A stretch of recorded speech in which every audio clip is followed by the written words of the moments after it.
Hi, I'm Catherine Fritz, and I'm speaking today about food insecurity, poverty, and the impacts of COVID-19. I am associated with Feed a Child Torbay, which is a member of the Torbay Food Alliance. To begin, I want to start with the Universal Declaration of Human Rights, adopted in 1948, and one of the rights embodied in it was the right to food. I thought that's as good a place as any to start.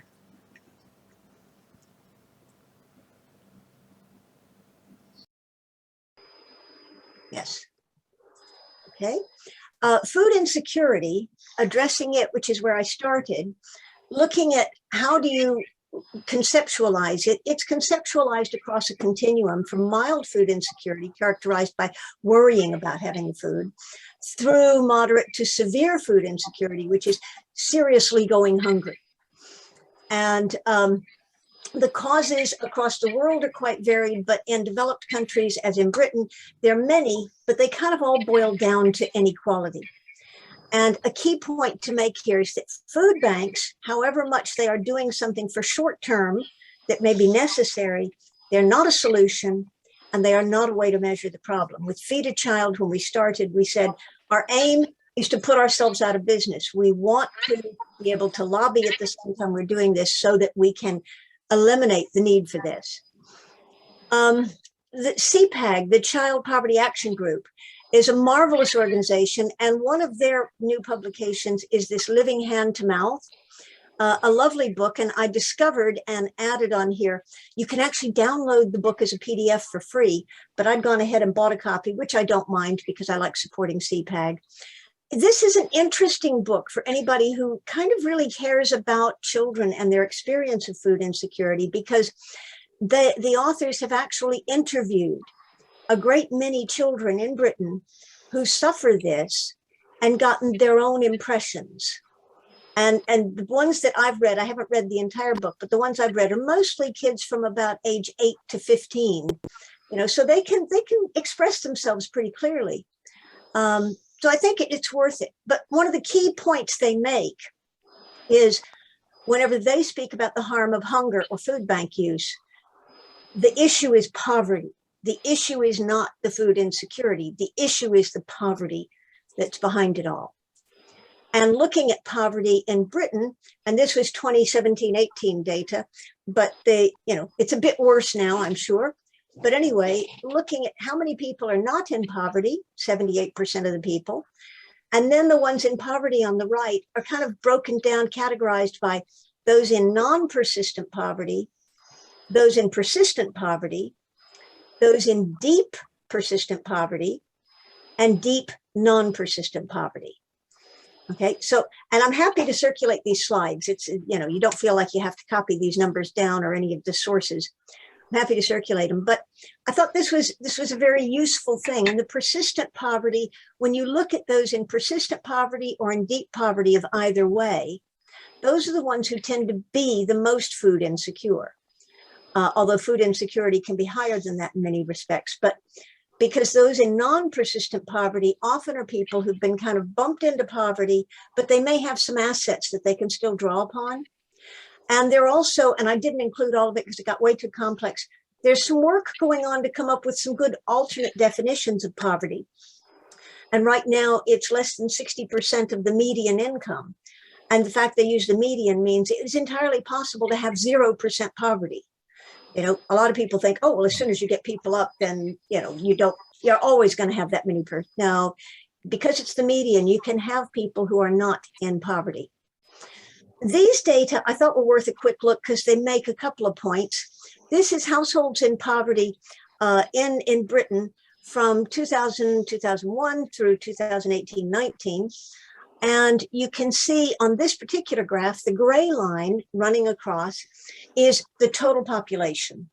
Okay, that includes everybody. The solid blue line at the top is couples with children. And then the heavy dashes in blue, that's the couples without children. And the dotted blue is couples who are pensioners. So they're broken out separately. And you can see when you look at this, the impact of children. Having children makes it that much more likely that they are going to be in poverty. Here now, we're switching to look at lone adults, just one adult in the household, not a couple. And the top line is a lone parent. And you'll note that things are a bit better than they were. They were at about 62%, now they're at about 48% of those lone parents who are in poverty. Now think about it, half of all single parents in the country are in poverty. To me, that is just mind-boggling. Then we've got, again, the dashed line is single people with no children, and the dotted line is single pensioners. And I can throw them all together, but I didn't want to present them all together because it would look like a whole bunch of mishmash. And you can see the impact for having both two adults in a household versus one, but also children. The impact of children is quite marked. The Social Metrics Commission's done some work on the impact of COVID on poverty.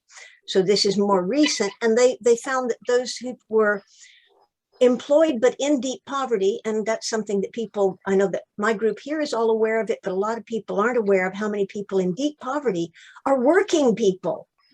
But they've been among the hardest hit, often because they've lost their jobs, they've had reduced hours. The groups who already tend to be in poverty, such as disabled people, Black and Asian, and I suspect people with children, tend to be the hardest hit. Youngest and oldest workers are impacted more than workers in the middle in terms of how much COVID has increased the proportion of those who are in poverty.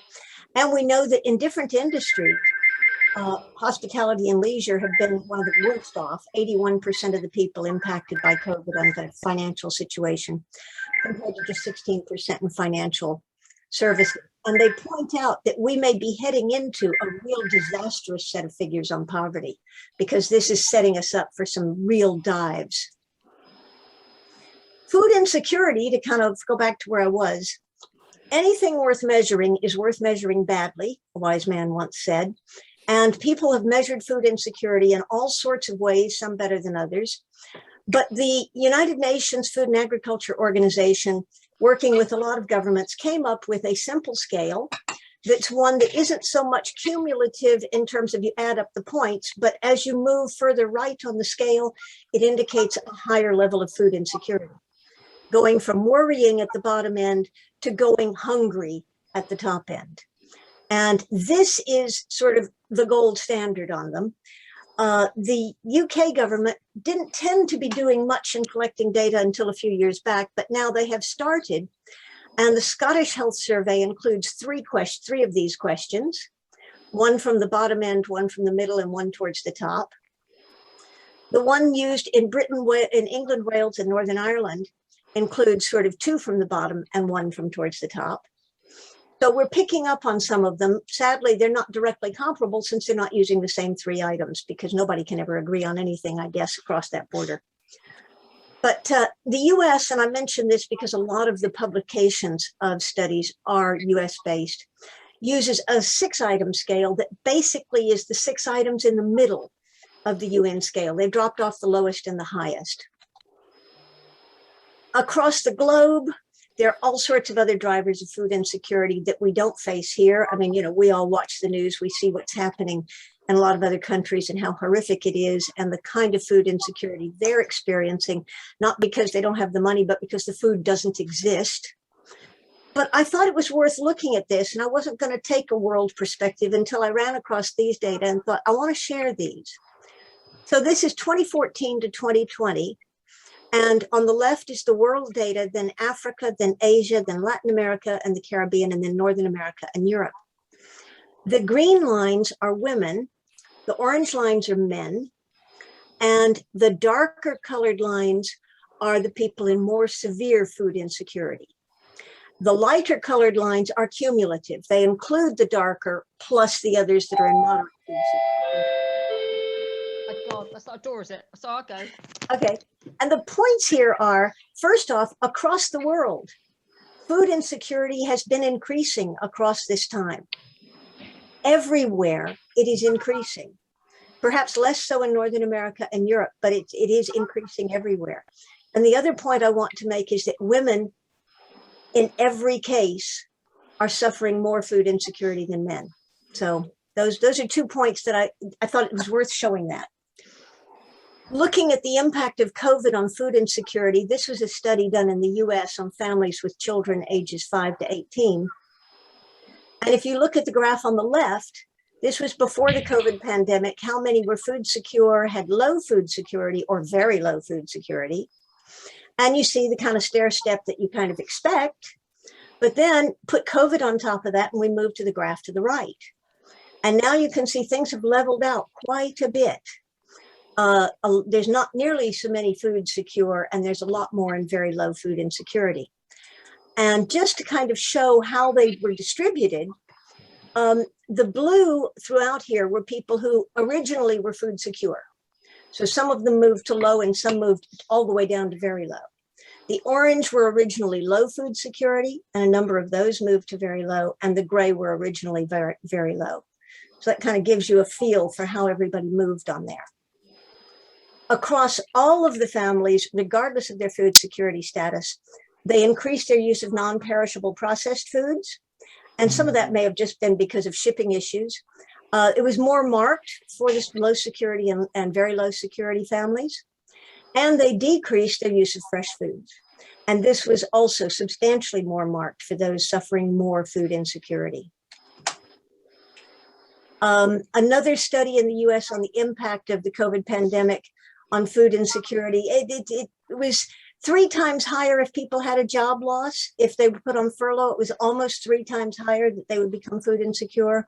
Twice as high if their work hours were reduced, 2.5 times higher if they had children. But if they had a university degree, which probably correlates with having the kind of job you could do working from home and still getting the full salary, then they were not as likely to be impacted by the COVID pandemic in terms of food security. The UK Stakeholders for Sustainable Development is a cross-sector network of organizations. And before COVID, they noted that they look at averages in the UK as rather meaningless because of the tremendous variations. And in particular, we've got the 2 challenges of high and growing levels of obesity and diet-related disease, and among the highest levels of household food insecurity. Now, they say they're juxtaposed, but they're actually quite related to one another, because food insecurity leads to obesity and to diabetes and other diet-related diseases. But they point out it's underpinned by a food system struggling to provide healthy, sustainable, and diverse diets for everyone in the UK. The costs of food insecurity, I think this is Canadian data, but I thought it illustrated it really nicely. If you look at the average healthcare costs per person over a year, Ontario adults, and the blue bar is those who are food secure, all the way moving over to the pale blue or turquoise bar, which is people with severe food insecurity. You can see how much the healthcare costs rise with food insecurity. You think, well, if they would just take the money they're spending on the extra healthcare and do something about addressing the poverty and the food insecurity, then it wouldn't cost them anymore and people wouldn't suffer as much. But hey, food insecurity, this was a nice meta-analysis of 19 studies from 10 countries looking at the relationship between food insecurity and mental health. They looked at depression, stress, and anxiety. And they found that it was actually very strongly linked to depression and stress, but much to my surprise, not to anxiety. Food insecure people were almost half again as likely to suffer depression as those who weren't food insecure. And among that group of food insecure people, the older people suffered more from it than the younger ones, men somewhat more than men. And the more severe the food insecurity, the greater the depression was. Whereas with stress, that was about 1/3 more likely among food insecure than food secure people. And there wasn't a gender difference on that. Young adults, they looked specifically here and found strong links with pre-diabetes measures. And this was a very well done medical study. They found also in looking at people's food diaries, which are self-report, that those young adults who were food insecure ate more carbs and less protein than those who were food secure. And that's pretty obvious why, because the carbs are cheaper than the proteins. But it's linked to obesity and eating habits. They found that children in food insecure households tended to eat more of the wrong things, sugars, drinking sugar sweetened drinks. They were also more likely to be obese. They were less likely to have breakfast, less likely to sit down and have dinner with the family, and more likely to have their dinner watching television. Whereas the food insecure households were also mostly in full-time employment. And this is one that, we can't drive that home to people enough, because there's so many people who say, well, if they just go get a job, well, many of them have a job, but their income levels are lower and their education levels are lower. And there are also some links, and I don't think I have all of them in here, or any of them perhaps. Oh, the fast food consumption, incidentally, was about the same, regardless of food insecurity, which I found interesting. This was a little Brazilian study on food insecurity, and looking at the adult households. Among the food insecure, they ate more beans and less fruit and veg. And among those with children, they couldn't even manage the beans. No, they ate more tubers and less fruit, less veg, and less beans. And of course, the beans have a lot of nutrition in them. So, but that was, and then the high processed foods, they didn't differ. Let's see, what have I got here? Okay. This was looking at mental health, and this was among university students. And this is where we come back to education being linked in. Because if you're food insecure and you've managed to get yourself into university, so you think you're climbing your way out, well, the odds are still against you. Because the food insecure students, they were looking here, if you look across the bottom line, you can see that the food insecurity was related to their academic performance, the GPA, the grade point average. The A students tended to be food secure. The C students tended to be food insecure. But their question was, how much of this is actually because of the links to mental health? And so we can see as we're going up that food insecurity is related to poor mental health. And they had 9 different things they were assessing mental health, and every single one of them, the food insecure people, were stronger on poor mental health.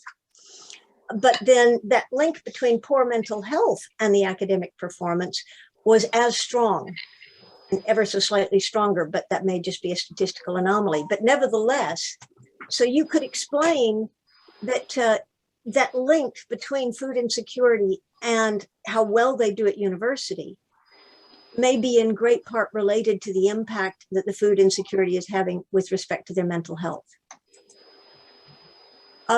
This was a little bit interesting, that people, different countries, different societies, and different individuals frame food insecurity in a different way. One is in terms of the societal benefits, and the other is in terms of food waste mitigation. And you don't have to do just one or the other, although often there's an emphasis on one or the other. The food waste mitigation, hey, there's enough food in the country, we just need to spread it around evenly. And that's the whole issue, is not wasting the food and making sure everybody gets it. Whereas the societal benefit is, look, it's not just the food insecurity, it's all sorts of other things. And the costs of food insecurity are so high, we need to address the food insecurity, the poverty. And this was an Australian study, but the costs related to food insecurity in 2011 in the US were 167.5 billion Australian dollars, related to lost productivity, public education expenses, avoidable healthcare costs, and the cost of the charities feeding the families. That's a pretty high cost. This was from that same piece, that same article, and they were pulling together a lot of different studies about how can you address this? How can we solve the problem? And they were looking at, okay, well, what we've actually got is, they supposed, 3 approaches. They termed them nutrition sensitive actions on social determinants. So these are broad actions. They're not addressing food itself, but they're addressing issues related. And then you move closer to the food by having the nutrition specific actions and then the delivery platforms. And I thought that's something that I want to come back and think about and share with some other people to think, how can any of this be adapted to some kind of a campaign or something to improve matters? It was a very worthwhile sort of commentary piece. So that's what I've got. I'm trying to keep myself fairly brief.